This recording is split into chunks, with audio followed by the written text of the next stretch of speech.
continuación, El alma de México.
México tiene el rostro de la creación. Su territorio, situado entre dos mares, ha visto el paso a lo largo de más de 3.000 años de numerosos pueblos, indígenas, europeos, negros y sobre todo mestizos. Los mestizos, cuya unión está simbolizada en este fresco de José Clemente Orozco, como la unión entre el conquistador español Hernán Cortés y su lengua llamante, la Malinche, Doña Marina. En esta serie de televisión, El alma de México, quisiéramos ofrecer un panorama de las grandes realizaciones artísticas del pueblo mexicano a lo largo de 3 milenios. Desde el punto de vista, claro, la perspectiva del momento actual, pero siempre dentro de un contexto social y político. Para ello, el programa se divide en las etapas principales de la historia de México. El mundo indígena anterior a la conquista española, el virreinato colonial, la etapa de la independencia, el evento señero del siglo XX en México, la Revolución Mexicana, y la era moderna. A lo largo de estos 3.000 años, la gran creatividad del pueblo mexicano finalmente se resume en una sola gran civilización ininterrumpida.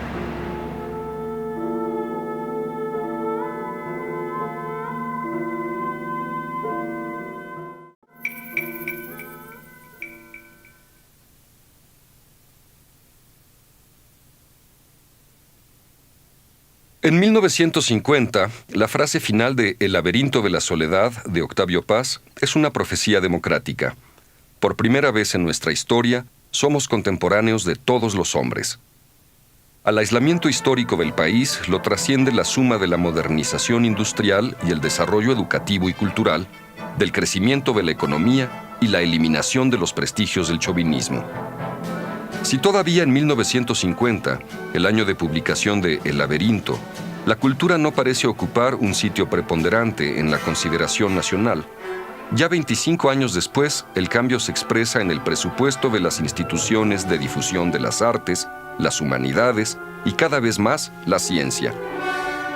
Crece la industria editorial, se produce el auge de la educación media y superior, se afianza el aparato de promoción de la cultura y, algo definitivo, se renueva y amplía el público lector.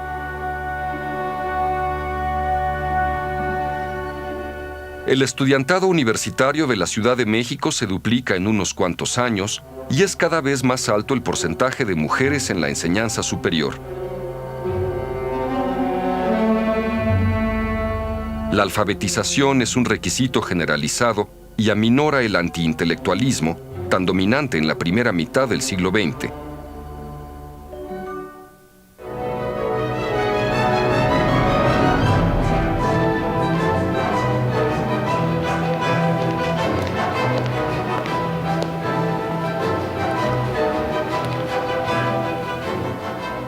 Entre 1930 y 1960 se establece una especie de pacto entre el pueblo mexicano y los gobiernos emanados de la Revolución. Desarrollo económico, educación, salud, comunicaciones y estabilidad política, a cambio de la unidad nacional y el aplazamiento de las demandas democráticas.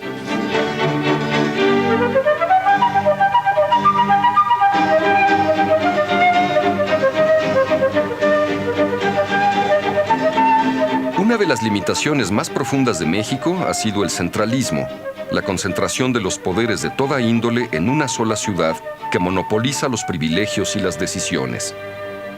Entre las expresiones del centralismo, una muy aguda es el desprecio por la provincia, caracterizada en la versión peyorativa por la cursilería, el conocimiento de segunda mano y la incapacidad de retener a sus mejores gentes.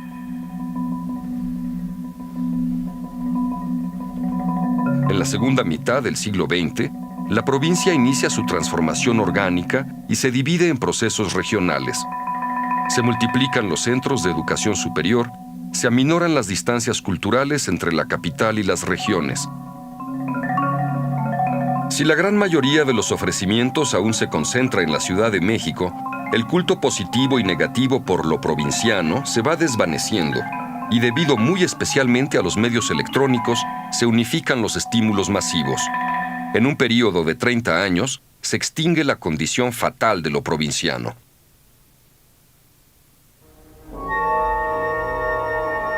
Al lado del fortalecimiento y la ampliación de la infraestructura cultural, hay creadores que son estímulos perdurables por el valor de su obra y su poder de diseminación.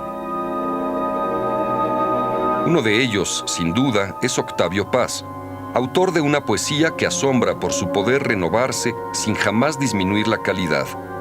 Para la variedad de su escritura, Paz acude a varias tradiciones de Occidente y Oriente, reivindica la experiencia surrealista y la utopía del ahora, el sonido ya tradicional de la poesía moderna y la nueva música verbal de la experimentación. Entre sus grandes libros se cuentan Libertad bajo palabra, La estación violenta, Piedra de sol, Ladera este, El mono gramático y Pasado en claro. Entre el hacer y el ver, acción o contemplación, escogí el acto de palabras, hacerlas, habitarlas, dar ojos al lenguaje. La poesía no es la verdad, es la resurrección de las presencias. Es decir, la poesía es la memoria que resucita lo que hay. Como ensayista, Paz se sitúa en el entrecruce de poesía e historia, ya a borde la poética, el arco y la lira, o las transformaciones del mundo a la caída del socialismo real.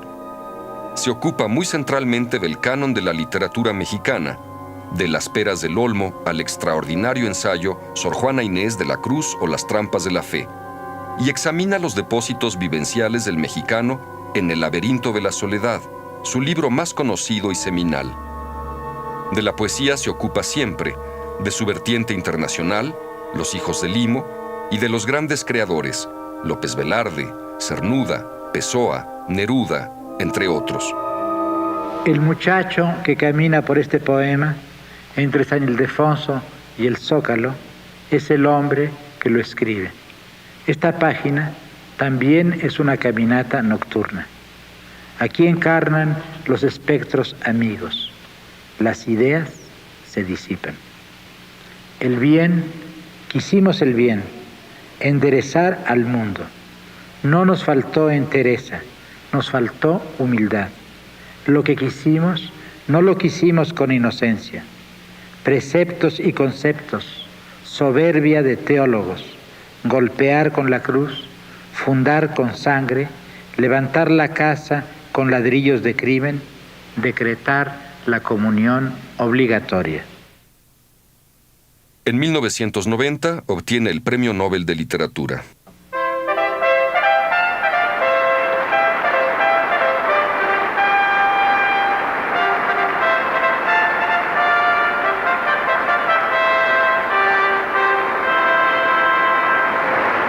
Soy hombre, poco duro y es enorme la noche. Pero miro hacia arriba, las estrellas escriben. Sin entender, comprendo. También soy escritura y en este mismo instante alguien me deletrea. Gracias.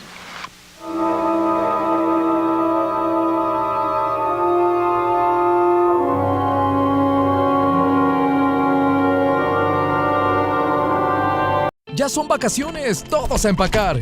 Espera, no estamos de vacaciones. Hay que quedarnos en casa para frenar al coronavirus. Así cuidas la salud de tu familia y de los demás. Si vamos a otros lugares, podemos contagiarnos o contagiar a otros, como pasó en Italia. Por eso, playas, balnearios y hoteles están cerrados. Debemos ayudar para que la epidemia pase más rápido. Y así podremos disfrutar nuestro hermoso país. Pero hoy, quédate en casa. Gobierno de México. Imposible resumir en un programa de televisión la dimensión artística de un siglo mexicano tan pródigo en obras y creadores, en modificaciones radicales del gusto, en formación de distintos públicos y en búsqueda de la inclusión de la cultura entre los derechos básicos. A la gran tradición que se consolida en la primera mitad del siglo XX, sigue el tiempo de la diversidad que nunca renuncia a las tradiciones nacionales. Ese nunca renuncia quiere decir lo obvio. Las grandes obras poéticas y narrativas de México son tan vigorosas que corresponden al corpus internacional y los nuevos escritores toman muy en cuenta su pasado nacional, no por razones chauvinistas, sino en actos de justicia literaria.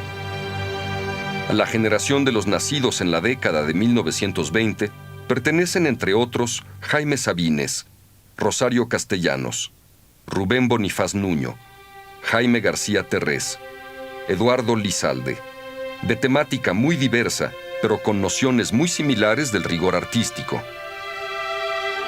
Sabines, el de mayor resonancia pública, en libros extraordinarios, Oral, La Señal, Algo sobre la muerte del mayor Sabines, es el profeta de calles populosas y hoteles de paso, de cónclaves en torno al patriarca que fallece y modos tempestuosos de convocar y expresar sentimientos.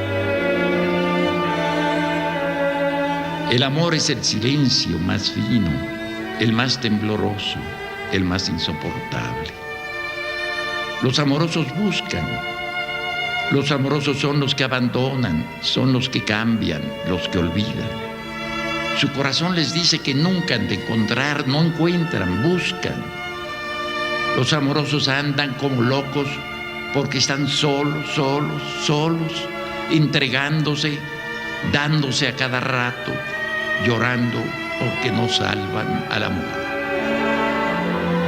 Rubén Bonifaz va de lo popular a lo clásico, de la efusión a la contención en libros excepcionales, Los demonios y los días, El manto y la corona, Albur de amor.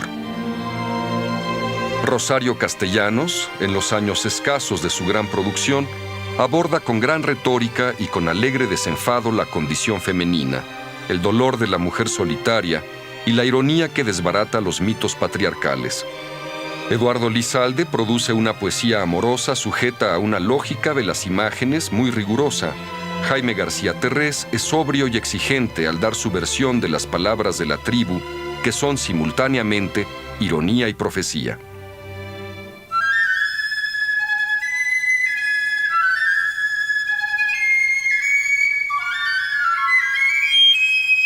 No toda la gran arquitectura se localiza en la capital de la República. En Guadalajara, sobre todo, un grupo de arquitectos le agrega su propia sensibilidad a las lecciones de Frank Lloyd Wright, Mies van der Rohe y Le Corbusier. Buscan contrarrestar en la medida de sus posibilidades el abuso de la pesadilla del crecimiento urbano, las construcciones rápidas, la improvisación masificada, la falta de respeto al entorno, las demoliciones de casas y edificios de valor estético. Muchos se pierden los años sin vigilancia estética alguna, pero algo o bastante se conserva, y en la Ciudad de México, un sector de arquitectos supera la imitación, se opone al descuido y el mal gusto y renueva poderosamente la tradición. El más conocido, inspirador de un discipulado notable, es Luis Barragán. y el hoy muy recuperado por la historia urbana es Juan O'Gorman, también pintor y muralista excepcional. A Barragán se le deben residencias y edificios de la arquitectura emocional, que es también conceptual, cuya nueva elegancia clásica toma muy en cuenta las lecciones de la arquitectura popular mexicana y las del espacio en la arquitectura europea. Hay muchos otros creadores de significación y que los omitidos nos perdonen.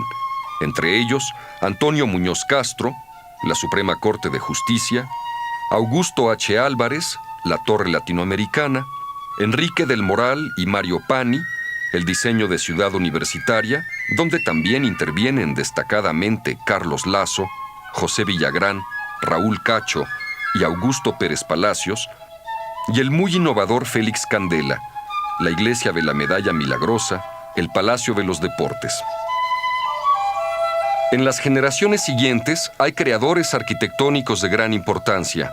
Juan José Díaz Infante, la Bolsa de Valores, Teodoro González de León.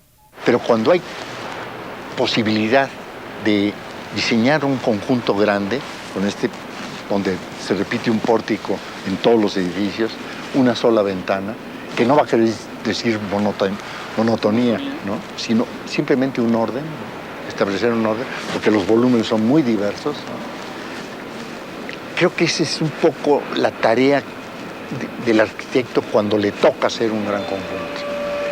Crear puntos que dicen que en la ciudad van a ser lagunas de orden.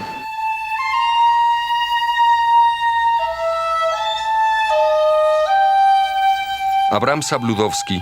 La actividad misma del arquitecto es que lo que produce sea funcional, porque el objeto que obtiene en el espacio siempre sirve para algo. Si no sirviera para algo, sería una escultura, pero siempre se produce un espacio habitable y eso significa que es funcional. Ricardo Legorreta. Yo creo que una cosa muy importante es no limitar la imaginación de quien vive tus espacios. A mí no me gusta que decirle a la gente, tú entras aquí y aquí debes de sentir esto y debes de ver. Es decir, yo quiero que la gente que visita o que vive mis espacios, dejarle suficiente imaginación para que sueñe. No hay cosa más bonita en la vida que soñar.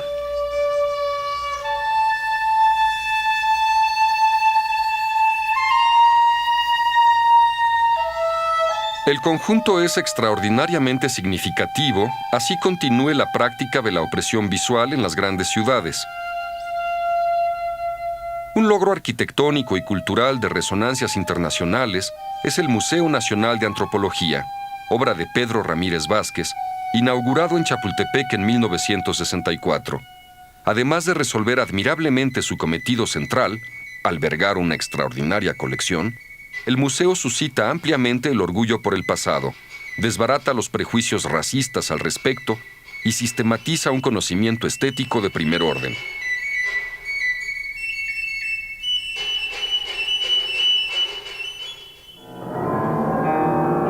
Luego del muralismo y de los grandes pintores de la novedad de la patria, hay creadores plásticos extraordinarios que, así se tarde su reconocimiento, se imponen por un conjunto de situaciones.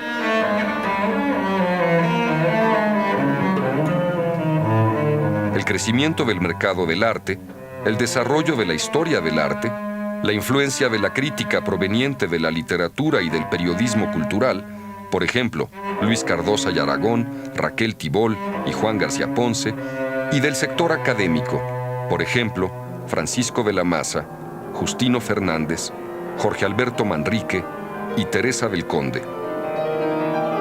De modo singular se valoran la lucidez y la prosa poética de Octavio Paz.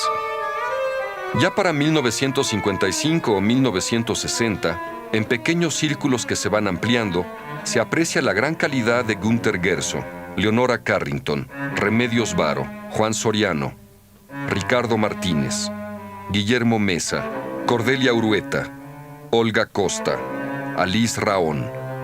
De ellos, Carrington, Gerso, Varo y Raón utilizan provechosamente su paso por la experiencia surrealista.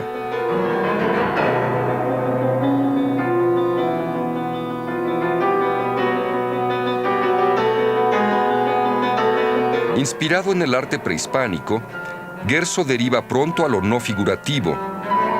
En este libro trato desde 1946 de poner las ideas y los dibujos que cuando empecé a interesarme en el arte precolombino, por ejemplo, aquí hay un dibujo que se llama La Ciudad Perdida. Desde entonces, este es el papá de todos mis cuadros.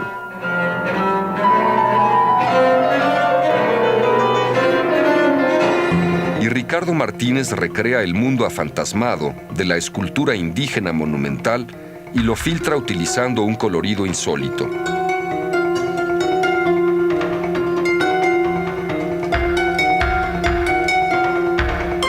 Juan Soriano, a lo largo de su carrera artística, combina visiones primigenias, retratos magníficos y despliegues del erotismo y la fantasía.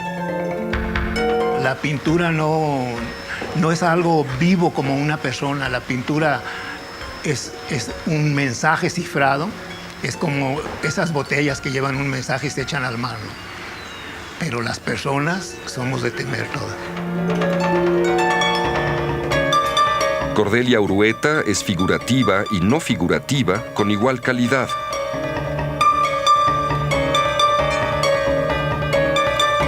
Olga Costa y Guillermo Mesa ofrecen sus mundos personales, de la sensibilidad marginal como la otra mirada indispensable, Acosta, y de las formas terrestres como reconciliación con lo más real, Mesa. En el regreso a clases, tu futuro no se detiene. Unidos, sociedad, gobierno y medios de comunicación, llevamos la escuela a tu televisión, lunes a viernes desde las 8 de la mañana. Así, seguirás estudiando desde educación inicial hasta bachillerato, mientras podemos estar juntos otra vez. Consulta las guías para saber en qué canal y a qué hora le toca a tu nivel escolar y no te pierdas ni una clase, porque podemos estar a distancia, pero siempre estamos unidos. Gobierno de México. Si en la llamada época de oro de la danza, el público se guía por la novedad extrema de coreografías ya independizadas del modelo clásico y con una fuerte presencia temática de lo popular, más las lecciones de Martha Graham, José Limón y George Balanchine y los coreógrafos de Broadway, en las siguientes etapas, así por falta de presupuesto no se consoliden grandes compañías, trabajan con éxito los coreógrafos que son discípulos de Javier Francis, Guillermina Bravo, Raúl Flores Canelo, Guillermo Arriaga. Luego de una etapa de aislamiento, la moda internacional del ballet y sus estrellas estimula a la danza mexicana que hoy, sin censura alguna y con una variedad de grupos y coreógrafos, da sus versiones de la sensibilidad urbana, del ballet clásico, de la danza oriental, del realismo y las creaciones abstractas.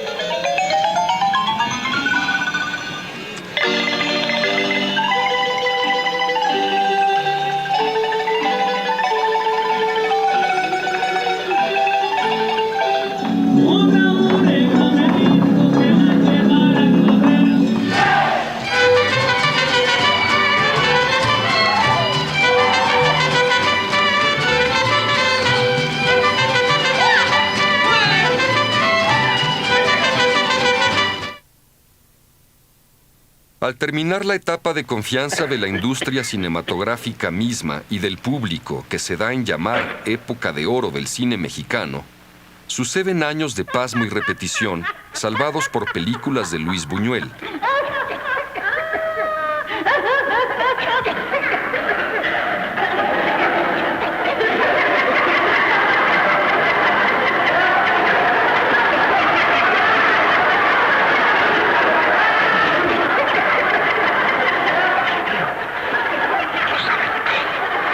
En 1965, el concurso de cine experimental reanima a la industria y auspicia films como La Fórmula Secreta, de Rubén Gámez,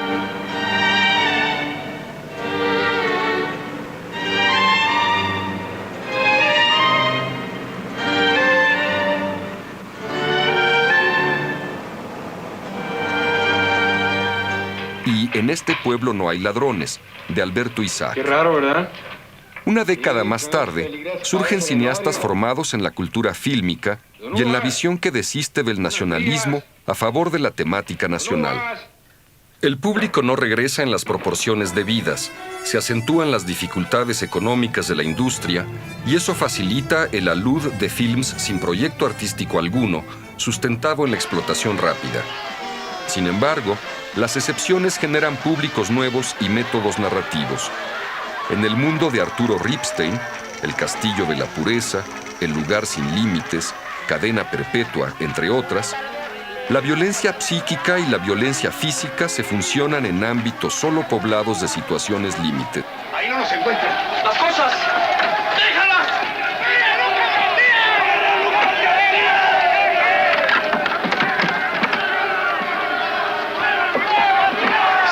Felipe Casals, desde la estética del estremecimiento, revela las historias y la crueldad del fanatismo religioso, Canoa, y las dimensiones carcelarias de la pobreza y la ignorancia, Las Poquianchis y El Apando. Jorge Fons, con magnífica sensibilidad popular, recrea el universo de las vecindades, El Callejón de los Milagros, Caridad, Los Albañiles, y dirige la primera versión narrativa del 2 de octubre de 1968, Rojo Amanecer.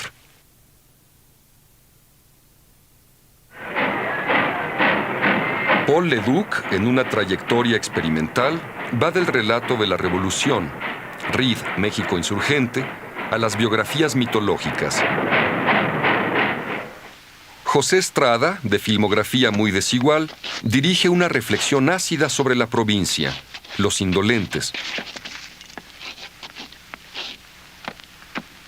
Salen de cualquier parte.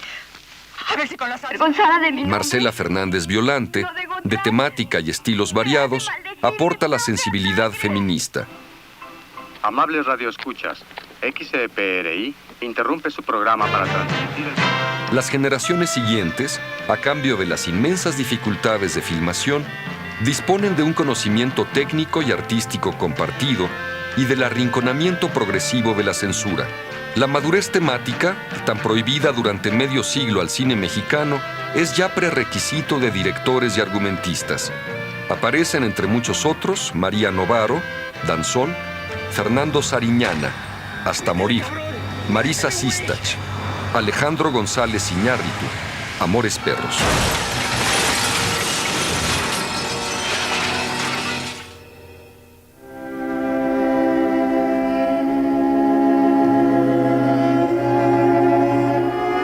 En 1953, Juan Rulfo publica El llano en llamas y en 1955, Pedro Páramo, obras maestras reconocidas internacionalmente. Los cuentos de El llano en llamas recrean admirablemente el horizonte de la desesperanza agraria, la asfixia de las mentalidades, la cerrazón de los pequeños pueblos, la violencia que es el lenguaje agregado sin el cual no se comprenden el atraso y el espíritu de la sobrevivencia. Y Pedro Páramo, la historia del cacique de la media luna, el ir y venir de vivos y muertos, el relato del amor de Pedro por Susana San Juan, es muy probablemente la novela más conocida del siglo XX mexicano.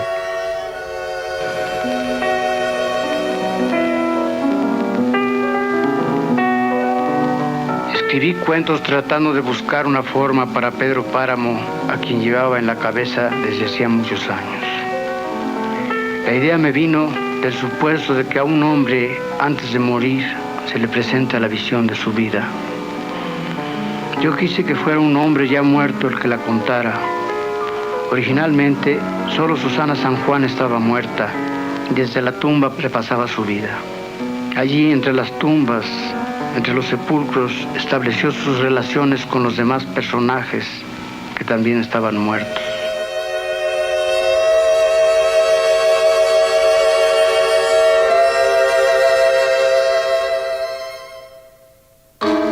Juan José Arreola vierte su prosa admirable en cuentos, novelas y textos de intención clásica. Los relatos de confabulario y varia invención contienen fantasía y sentido del humor. Y La Feria es muy probablemente la mejor descripción, a la vez satírica y literal, de un pueblo en el tránsito del semifeudalismo a la semimodernidad. He gozado mucho, pero el aura dentro de la que he vivido es la angustia, der Angst. Y entonces el aura de la angustia me envuelve por todas partes. Soy un islote individual rodeado por un mar de angustia. Y realmente este mundo en que estoy viviendo ahora no me ayuda a salvarme. Dos narradores muy importantes de la segunda mitad del siglo XX, Ricardo Garibay y Elena Garro. Garibay, en su obra narrativa que incluye La casa que arde de noche, Bellísima bahía y Las glorias del Gran Púas, conjunta la pasión por la prosa clásica con el registro de la picaresca y el habla popular en los ámbitos del cine, el deporte y la vida política. Y Elena Garro, dramaturga de primer orden, Felipe Ángeles, es también la novelista en La realidad y la irrealidad, en Los recuerdos del porvenir y La culpa es de los tlaxcaltecas.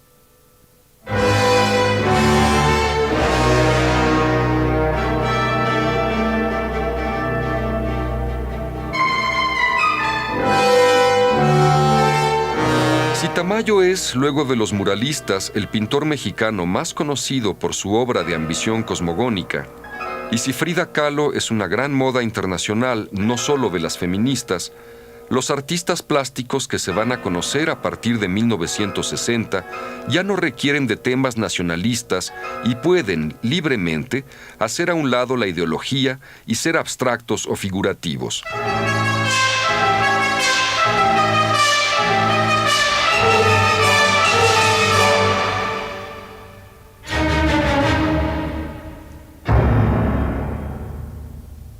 Después de los escritores más jóvenes, pues Juan García Ponce, que fue como el gran crítico de la generación de ruptura. Volví de Francia en el año 56 y en ese año se creó una galería que se llamó Antonio Sousa en la calle de Génova.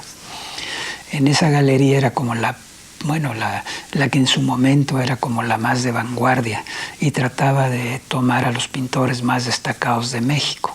Entonces ahí estaba Tamayo, Leonora Carrington, Rufino Tamayo, Günter Guerzo, Palen, etc.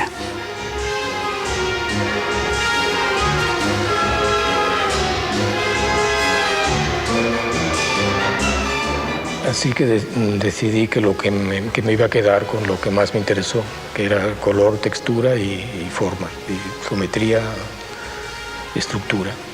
Y a partir de ahí empezaron a salir las primeras cosas abstractas.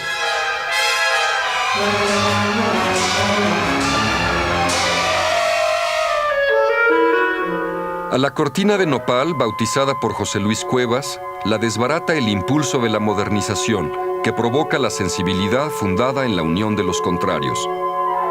El narcisismo de José Luis Cuevas, esa constante necesidad de sobreexposición, de estar expuesto casi siempre la imagen. Yo creo que no responde el supuesto narcisismo, ¿verdad?, a un problema psicológico, ni mucho menos, sino simplemente es una estrategia perfectamente planeada desde que yo era muy niño. O sea, digamos desde los 14 años, que es la edad en la que realizo mi primera exposición, ¿verdad?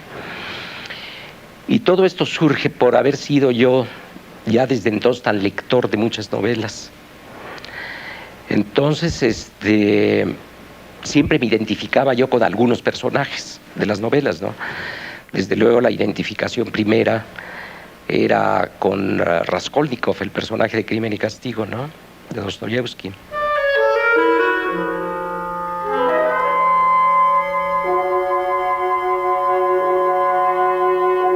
Y los pintores abstractos, Vicente Rojo, Lilia Carrillo, Manuel Felgueres, Fernando García Ponce, conviven sin problemas con un gran artista de pesadillas y subversiones del orden visual, Cuevas, con un artista de trazos fuertes y búsqueda de color, Rodolfo Nieto, y con creadores inspirados por su tradición de origen, la oaxaqueña, que a partir de ellos es otra tradición, Francisco Toledo, Rodolfo Morales.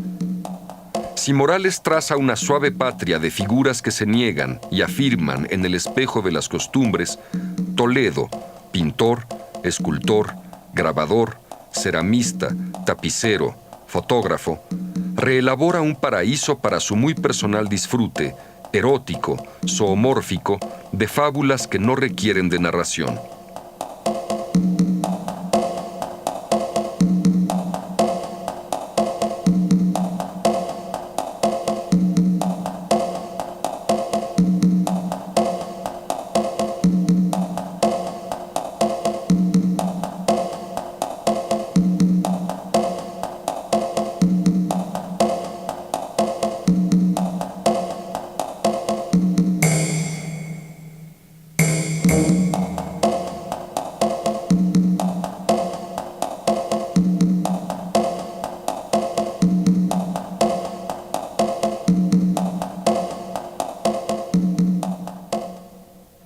Mi nombre es Verónica Ortiz Soberanes y soy realizadora y asistente de producción. Tengo 20 años que cumplí de servicio. Yo llegué haciendo servicio social, entré al área de contenidos, que era el área de guionismo, y después pasé al área técnica como operadora de generador de caracteres, y posteriormente dentro del área técnica y lo que me gusta de la producción, brinqué al área de producción. La tecnología ha sido muy padre, los nuevos equipos, tenemos la oportunidad de ir aprendiendo y de ir conociendo y desarrollarnos. Ha sido todo, ha sido mi desarrollo personal y laboral, ha sido mi escuela y me siento muy orgullosa de colaborar dentro de la institución y para la institución.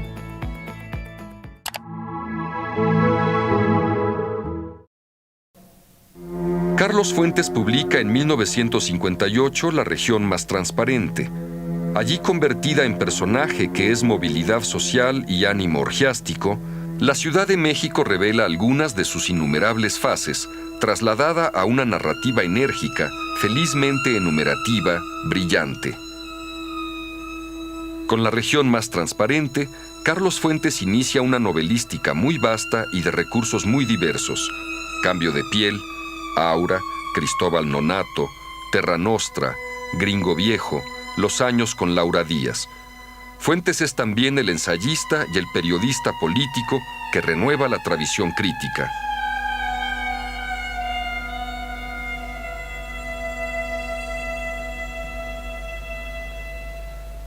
No hay tiempo para detenerse debidamente en un panorama cultural tan vasto, pero tampoco es posible olvidar los nombres que remiten a obras que envían a juicios apreciativos.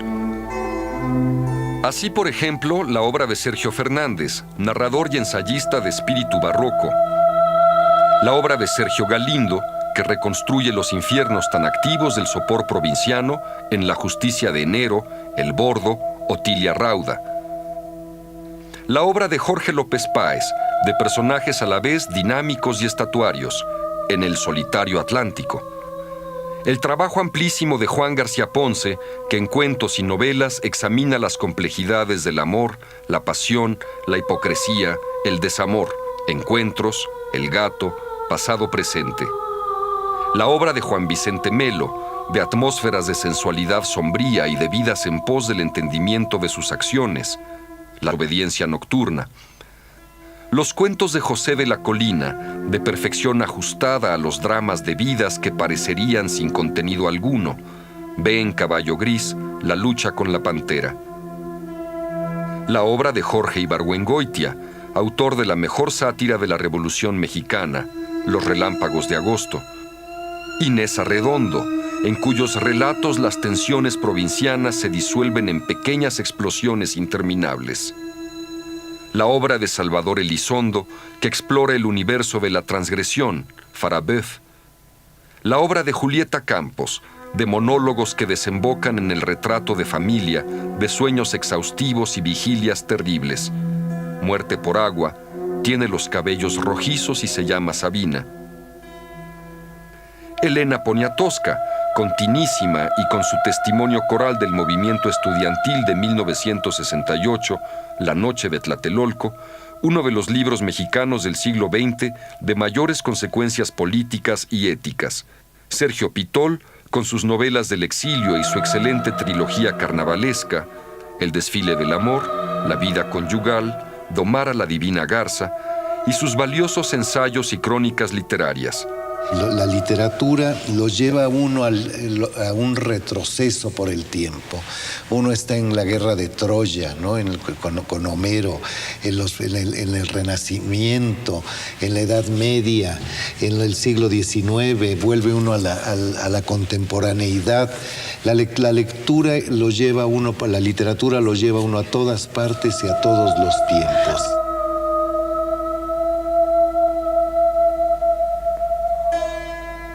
Fernando del Paso, con su recreación minuciosa de épocas, gremios, psicologías, batallas, matanzas.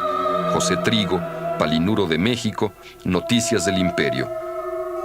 José Emilio Pacheco, con su ir y venir entre la tragedia y la descripción aguda del convencionalismo. Morirás lejos, Las batallas en el desierto, El viento distante. La gran tradición poética de México prosigue con autores y obras en constante desenvolvimiento, entre ellos, y destacadamente, Tomás Segovia, Hugo Gutiérrez Vega, Gabriel Said, ensayista literario y pensador muy original, Juan Bañuelos, Francisco Cervantes, José Emilio Pacheco, José Carlos Becerra. La Revolución Mexicana envió a millones y millones de jóvenes a la escuela. Un país en un 90% iletrado en 1910, hacia 1968 poseía casi un 80% de alfabetizados. Estos jóvenes hombres y mujeres habían sido educados en ideales de democracia, justicia y revolución. En 1968 salieron a la calle para convertir estas palabras en realidad. El gobierno no entendió el desafío y contestó con una violencia creciente que culminó con la matanza de centenares de jóvenes mexicanos en la Plaza de las Tres Culturas, Tlatelolco. Pero el sacrificio no fue en vano. Paulatinamente, las exigencias del pueblo y los actos de gobierno condujeron a México a una transición democrática que al iniciarse el siglo XXI parecía una realidad consolidada. Había terminado el gobierno de un partido único.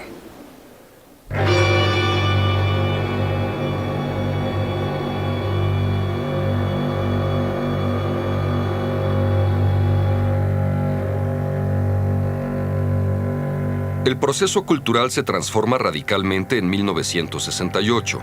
En la Ciudad de México, el movimiento estudiantil de la UNAM y el Instituto Politécnico Nacional protesta contra la represión y defiende las libertades, moviliza la capital e inaugura, y no solo en los espacios políticos, la resistencia activa contra el autoritarismo.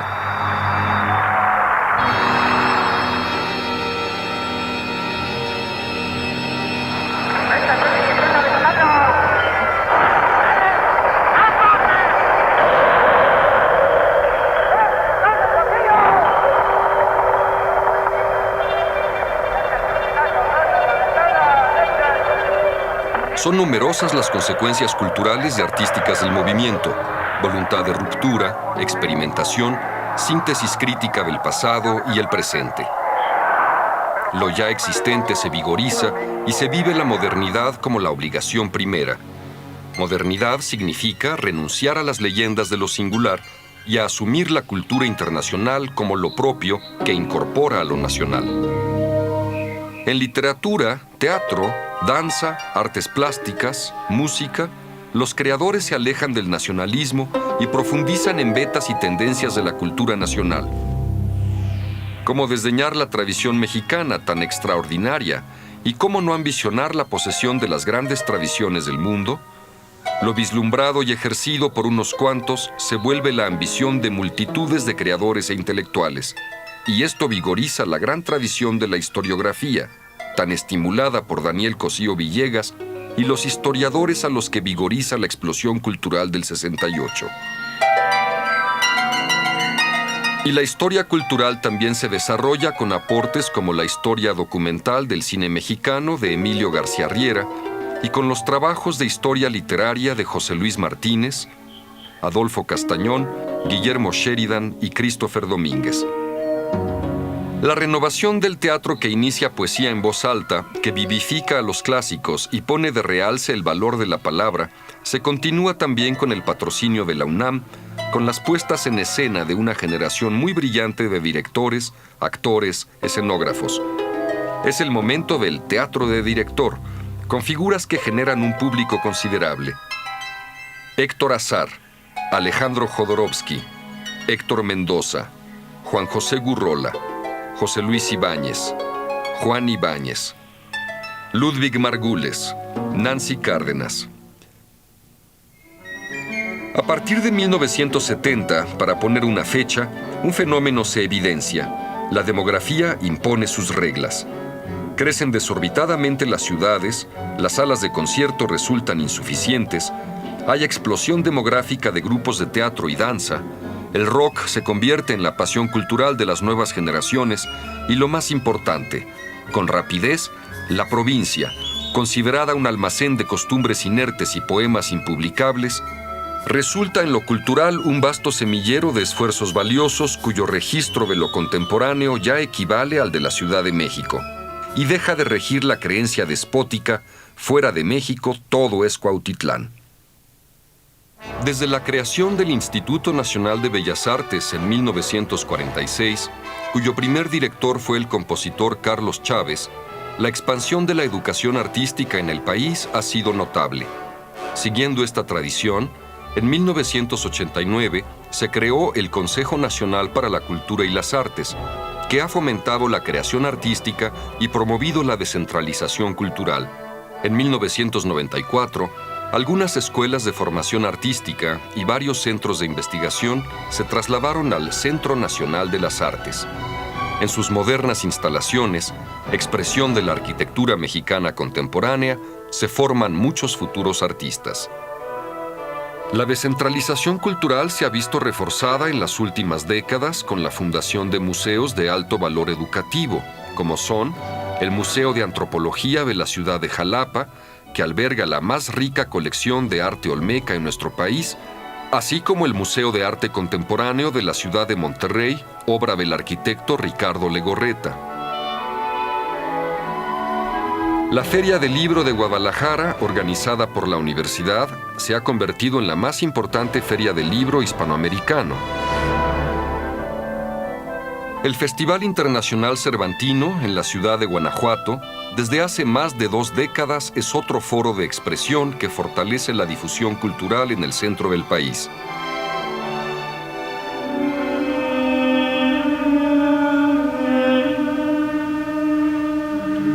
En Oaxaca se restauró un magnífico convento para crear el Centro Cultural Santo Domingo.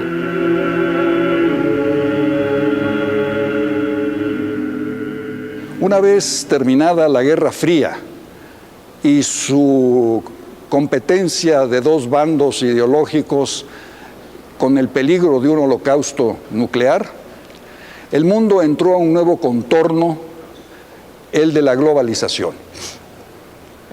Ahora bien, la globalización tiene 2 caras. Por un lado, hay una cara positiva de la globalización, que consiste en el rápido avance tecnológico, la rápida difusión de la información ecuménicamente, la abundancia de capitales y de inversiones productivas y la universalización de los derechos humanos. Pero también hay un aspecto negativo de la globalización, que consiste en la circulación al en la suma de 3 a 6 mil millones de dólares diarios de capitales puramente especulativos, sin ningún propósito productivo y que ponen en jaque, en crisis, a las economías más débiles. Hay también un libre comercio que no va acompañado de las suficientes salvaguardas para la ecología, para el medio ambiente y para el trabajo. A veces las mercancías circulan con gran facilidad, con gran libertad, pero los trabajadores no. En contra de la inmigración sigue habiendo leyes que me parecen inhumanas y restrictivas. Pero sobre todo, en el fenómeno globalizador faltan leyes, falta política, faltan normas que acoten lo que es el libre mercado y le den una dimensión humana y un contorno legal. Ya son vacaciones, todos a empacar.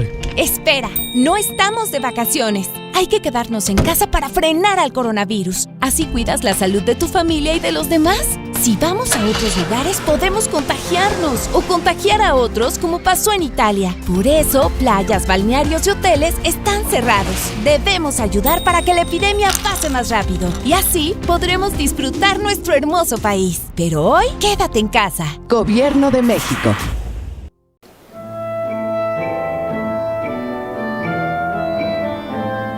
El panorama cultural se vuelve inabarcable.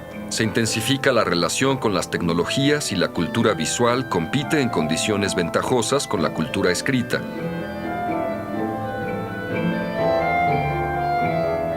Sin embargo, la industria editorial crece en proporción geométrica y el universo de Gutenberg dista de verse desplazado. Cientos de miles de ejemplares de los clásicos de todas las épocas están a la disposición, mucho antes del Internet. Algunos criterios se modifican y lo inconcebible se produce. Verbigracia. De su novela Como agua para chocolate, Laura Esquivel vende 2 millones de ejemplares. Verbigracia. Una porción de los nuevos autores se hacen de un público considerable. Se difunde masivamente la historia de México y lo que solo era para unos cuantos, el disfrute de lo mejor de la cultura contemporánea, está ya al alcance del que así lo quiera. Desde luego las carencias son innumerables y se requiere incorporar a las oportunidades del conocimiento a muchísimos que, de estar bien informados, podrían incrementar sus conocimientos de otra manera. Basta enterarse del número de inscritos en escuelas y centros de enseñanza media y superior en México en el año 2000. Son cerca de 30 millones, de la preprimaria al posgrado, y lo que, entre otras cosas, certifica la posibilidad de públicos amplísimos. México no puede sustraerse al fenómeno globalizador, pero sí puede tomar determinados pasos para que la globalización le sea benéfica. En primer lugar, México puede contribuir a crear precisamente ese sistema de leyes, de disposiciones que creen una jurisdicción para el fenómeno globalizador, que enfrenten la política a la economía. ¿Cómo hacerlo? Mediante políticas internas que favorezcan la educación, el desarrollo, la salud. Es decir, que no hay problema global que no tenga ante todo una solución local. La caridad, como siempre, empieza por casa. ¿Y cómo empieza la caridad por casa? Yo creo que en el caso de nuestro país, empleando lo más valioso que tenemos, nuestro abundante, joven, enérgico capital humano. Ese capital humano mexicano que cuando sale de México, cuando emigra a los Estados Unidos, contribuye poderosamente a la prosperidad y al crecimiento de la economía norteamericana. Ese capital humano que, protegido por la seguridad y la libertad, puede surgir de las aldeas, de las localidades más pequeñas, de los municipios, de los barrios populares, para fortalecer a nuestro país. No hay manera de mencionar a los creadores valiosos de estos años. La lista es interminable. Al comenzar el siglo XXI, la cultura mexicana vive un momento de vitalidad, entusiasmo, dificultades presupuestales y renovación de espacios.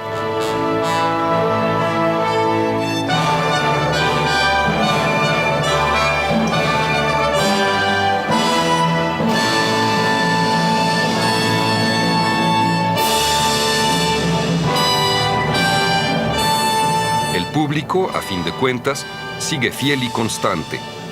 Si los acercamientos suelen ser muy críticos, las visiones de conjunto acrecientan la esperanza en la democratización cultural y en algo definitivo, la cercanía de la creación y su disfrute intenso y persistente. México, al iniciarse el siglo XXI, cuenta con 100 millones de habitantes.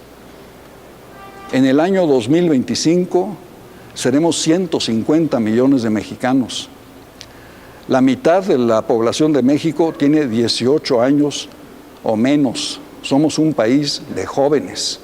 Debemos enfocar nuestra atención sobre todo a esa juventud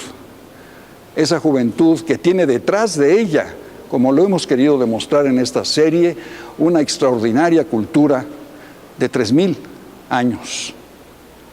Esa juventud enérgica tiene que ser preparada, tenemos que darle educación, tenemos que darle respaldo, tenemos que darle oportunidades. El talento está allí.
Televisión educativa.